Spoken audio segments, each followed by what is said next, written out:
मेरी बाल ही नहीं सेट होते, कभी कभी ना ऐसा हो जाता है। आज मैं इसमें ना वो लगाना भूल गई थी।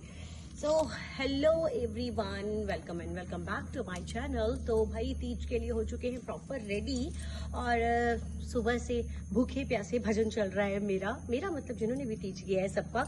बट ये भी ना एक मतलब गुड लक है अगर आप भूखे प्यासे रह के भी अपने हस्बैंड के लिए पूरे दिन फास्ट करके और इतना सज धज के एंजॉय करके, मतलब ये एक like this is like a festival. तो मैं तुम्हें पूरा लुक दिखा देती हूँ अपना। और उसके बाद जो है वो मैं जाऊँगी जल्दी से पूजा करने। पूजा का भी सेटअप ऑल तो सारा रेडी हो चुका है। मैं तुम्हें अपनी पायल दिखाती हूँ जो कि मेरी बड़ी सुंदर, आज मेरी बड़ी फेवरेट सी पायल है। न्यू पायल मैंने पहनी है और ये ना मुझे बड़ी अच्छी लगी तो मैंने ना ले ली। ओके और हाँ, मैंने पहली बार ये नथ भी ट्राई किया है कि देखते हैं मेरे ऊपर कैसा लगता है। तो कैसा लग रहा है? अच्छा ही लग रहा होगा। चलो चलते हैं फिर जल्दी से पूजा कर लेते हैं, बिकॉज पूजा में लेट होगा और अब शाम हो चुकी है तो मुझे लगता है हमें पूजा कर लेनी चाहिए। उठाते हैं। तो पूजा के मुहूर्त में थोड़ा सा टाइम और बचा हुआ था और शाम में ना थोड़ा ब्राइट भी था, तो मैंने सोचा थोड़ा शूट कर लेती हूँ, अपनी साड़ी फ्लॉन्ट कर लेती हूँ यार। मतलब जुम्मे जुम्मे तो कभी साड़ी पहनते हैं यदा कदा टाइप वाली, तो मतलब जब पहनो ना तो ऐसा लगता है पूरा फोटो सेशन होना चाहिए, पूरे वीडियो शूट होना चाहिए। तो भाई यहाँ पे थोड़ा सा साड़ी फ्लॉन्ट करने के बाद जो है वो मैं चली गई पूजा करने के लिए, बिकॉज पूजा का टाइम हो रहा था और बहुत सारे अरेंजमेंट भी करने बाकी थे।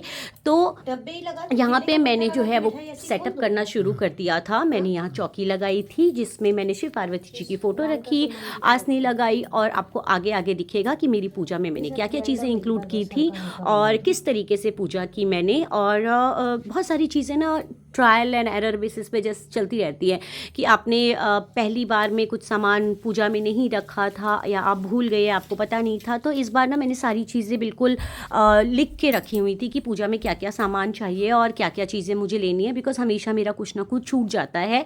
तो यहाँ पे जो है वो पूरा सेटअप करने के बाद मैंने दिया जलाया और उसके बाद जो है वो मैंने अगरबत्ती लगाई और उसके बाद मैंने ये बोला कि भाई पहले जो है वो सबसे पहले तुलसी जी को जाके अगरबत्ती और दिया जो है तुलसी जी के पास रख दो और उसके बाद जो है हम अंदर की पूजा शुरू करेंगे, क्योंकि इवनिंग में मेरा ये हमेशा से रिचुअल है कि मैं तुलसी माता में जो है वो हमेशा उनके सामने दिया रखती हूँ और अगरबत्ती लगाती। ये है श्रृंगार का सामान जो माता रानी को चढ़ाया था। और उसके बाद जैसा आप सभी को पता है कि इसको हम दान कर देते हैं, माता का आशीर्वाद उसमें से थोड़ा सा कुछ अपने लिए रख के और बाकी हम दान कर देते हैं। तो ये मेरा सेटअप जो मुझे बड़ा ही खूबसूरत लग रहा था। और पूजा वाली वाइब्स ना बिल्कुल अलग होती हैं। बेलपत्र, धतूरा और धतूरे के फूल, मिठाइयाँ, यहाँ पंचामृत भी बना लिया था मैंने और पहली बार मैंने खुद से बनाया था। उसके बाद फ्रूट्स और जो हरतालिका तीज की व्रत कथा की किताब होती है वो भी मैंने वहाँ पे रख दिया था कि भाई इसको जब मैं दिया वगैरह कर लूँगी और सारा सेटअप होने के बाद मैं जो है वो कथा खुद से पढ़ूंगी। तो इस बार जो है मेरे हस्बैंड भी साथ में बैठ के कथा सुन रहे थे। और ये होता है, ये लोग बोलते हैं कि ना हस्बैंड वाइफ दोनों को बैठ के साथ में सुननी चाहिए, बट कभी कुछ कमिटमेंट, कभी कहीं पोस्टिंग, कभी कुछ, तो उसके कारण ना मोस्टली पॉसिबल नहीं हो पाता है, बट जब पॉसिबल हो तो कर लेना चाहिए। यहाँ पे छोटू सा शिवलिंग है मेरे पास, उनको मैंने जो है वो स्नान कराया और पंचामृत से पहले खाली पानी से स्नान कराया, फिर पंचामृत से स्नान कराया, गंगा जल से भी स्नान कराया और बाद में दोबारा से खाली पानी से स्नान करवाया है। उसके बाद जो है जैसे कि बेलपत्र, फूल जो शंकर भगवान को चढ़ाया जाता है वो चढ़ाया था। और मेरा मंडप देखो कितना सुंदर बना हुआ है। घर के पीछे ना बहुत केले के पेड़ है, तो छोटे छोटे 2 केले के पेड़ निकाले और गमलों में मिट्टी भर के इसको रख दिया था। जुगाड़ शहर में ऐसे ही जुगाड़ करके किया जाता है। तो मंडप बनाना ना मुझे बहुत सुंदर लगता है कि नॉर्मल जो आप पूजा करते हो उसके अलावा अगर कोई स्पेशल पूजा है आपके घर में, आप कोई स्पेशल चीज़ सेलिब्रेट कर रहे हो, तो उसका एक मंडप छोटा सा बना के पूजा करना ना एक अलग ही वाइब आती है उसमें।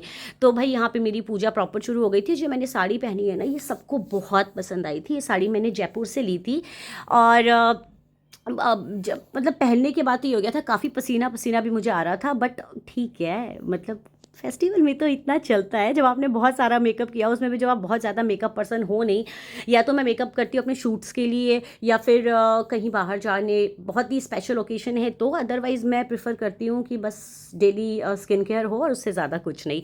तो यहाँ पे जो है भगवान को स्नान कराने के बाद अब जो है मैंने इन पे जो है तो बेलपत्र और जो भी सामान मैंने मंगाया था वो सारा सामान मैंने इन पे एक एक करके अर्पण किया, अर्पित किया भगवान को। और हमेशा मैंने ये साइड में अखंड जो आप देख रहे हो ना, ये मैंने जलाई थी, मॉर्निंग से जलाई और नेक्स्ट डे मतलब पारण, आज पारण हुआ है तो आज सुबह तक भी ये 10-11 बजे तक ये जल रही थी।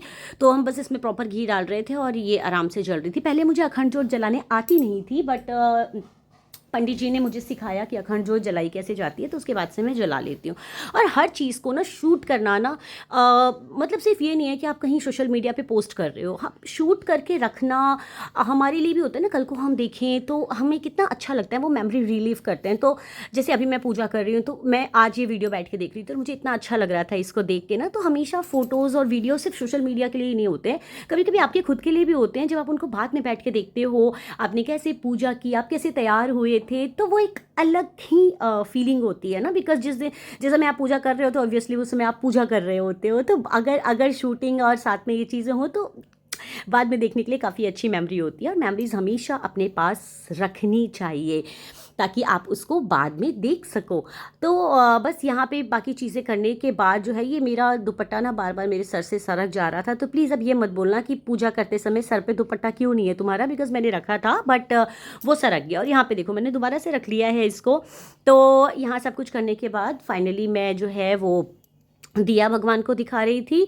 और उसके बाद जो है मैंने अपनी कथा शुरू की थोड़ी देर के बाद, जिसे हम दोनों हस्बैंड वाइफ ने बैठ के बहुत ही अच्छे से और बहुत ही तसल्ली से बड़े आराम से सुना। मैं वैसे भी अपने पूजा रूम को ना काफ़ी डेकोरेट करके रखना चाहती हूँ। मुझे बहुत अच्छी वाइब्स मिलती हैं जब मैं पूजा रूम में घुसती हूँ ना, मतलब एक एनर्जेटिक वाली वाइब्स बिल्कुल अलग सी ना, तो मुझे तो बहुत अच्छा लगता है। उसके बाद जो है यहाँ मैंने प्रसाद भगवान को चढ़ाया और फल मिठाई सुहाग का सामान माता रानी को पहले उनको टच किया, फिर साइड में रखा और सिंदूर चढ़ाया, चंदन चढ़ाया और सब कुछ जो पूजा में करते हैं, जो मैंने सीखा और जो मुझे मेरे बड़ों ने बताया वो सारी चीज़ें मैंने पूजा में की। बिकॉज यार सुबह से फास्ट रखा हुआ है, भूखे प्यासे, तो रखा इसीलिए ना क्योंकि पूजा अच्छे से हो, एटलीस्ट तसल्ली तो रहती है कि हाँ मैंने पूजा अच्छे से की है। तो बस ये था कि हाँ ये वाला तो टाइम बिल्कुल शांति से और बिल्कुल तसल्ली से स्पेंड करना है, भले 1 घंटे लगे पूजा में या 2 घंटे लगे, हार्डली मैटर, बट बहुत ही अच्छे तरीके से पूजा मुझे करनी ही करनी है।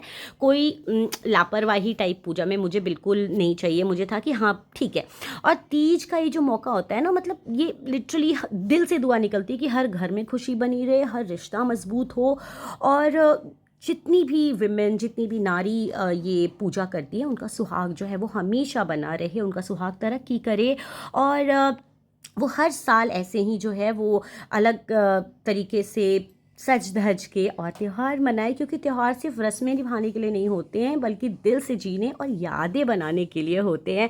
और तीज ना सिर्फ एक व्रत नहीं, ये स्त्री की शक्ति और उसके श्रद्धा का भी प्रतीक होता है। पति की लंबी उम्र और परिवार की खुशियों के लिए रखे गए इस व्रत में कहीं ना कहीं हर स्त्री का मन, उसकी उम्मीदें और उसकी दुआएं बसी होती हैं। बहुत सारी भगवान से ब्लेसिंग्स लेते हैं अपने लिए, अपने परिवार के लिए, अपनों के लिए, कि भगवान मेरे आसपास जो भी हैं वो हमेशा खुश रहें और हमेशा साथ में रहें। बिकॉज लाइफ का अप एंड डाउन ना कभी ख़त्म नहीं होता, कुछ से कुछ हमेशा ही लाइफ में लगा रहता है।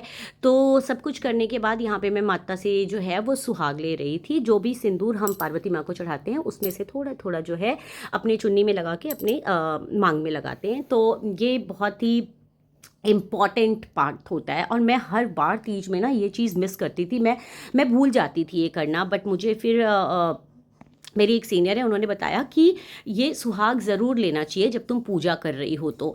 एंड मल्टीपल वे में वीडियो शूट हो रहा था तो ये आरती जो है वो मैंने स्टार्टिंग में भी की, उसके बाद जितना भोग लगाया उसके बाद भी मैंने आरती की, फल चढ़ाने के बाद भी मैंने दिया लगाया। तो वो मल्टीपल टाइम जो है वो शो हो रहा है। ये देखो मेरे कितने सुंदर लग रहे हैं भगवान, मतलब मैंने कितना अच्छा वाला, मतलब एक बड़ी अच्छी वाइब्स आ रही थी यार कि मैंने इतने सुंदर तरीके से भगवान को जो है वो घर पे वेलकम किया है, बुलाया है और उनकी पूजा की है।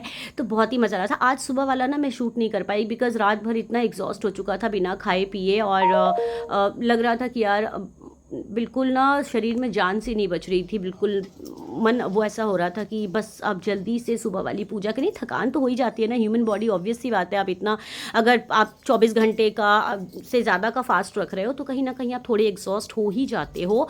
और यहाँ पे पूजा करने के बाद जो है वो मैंने मेरे देवता मेरे एक दिन के देवता, कल मैं इसको बोली थी कि तुम मेरे एक दिन के देवता हो, आओ तुम्हारे पैर छू लेती है। तो जब भी मैं इसके पैर छूती हूँ तो कहीं ना कहीं ये मतलब हंसी आने लगती है, यानी ये कहते हैं यार तुम जब पैर छुलाती हो मुझे बड़ा, हाँ मुझे बड़ी हंसी आती है कि लगता है यार मेरी बीवी इतने संस्कारी वाले काम, मतलब डाइजेस्ट नहीं हो पाता है ये इनको, बट ठीक है, मेरा फ़र्ज़ मैंने कर दिया।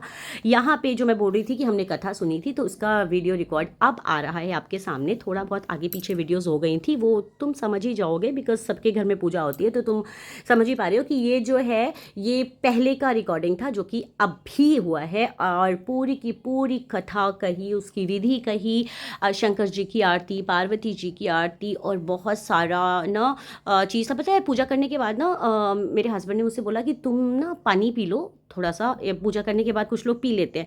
मैं कहीं मैंने कथा कही थी, उसमें ये लिखा था कि भाई अगर तुम पानी पियोगे ना तो या तो तुम बंदरिया में जन्म लोगे और या फिर मछली, ऐसा लिखा था इस किताब में।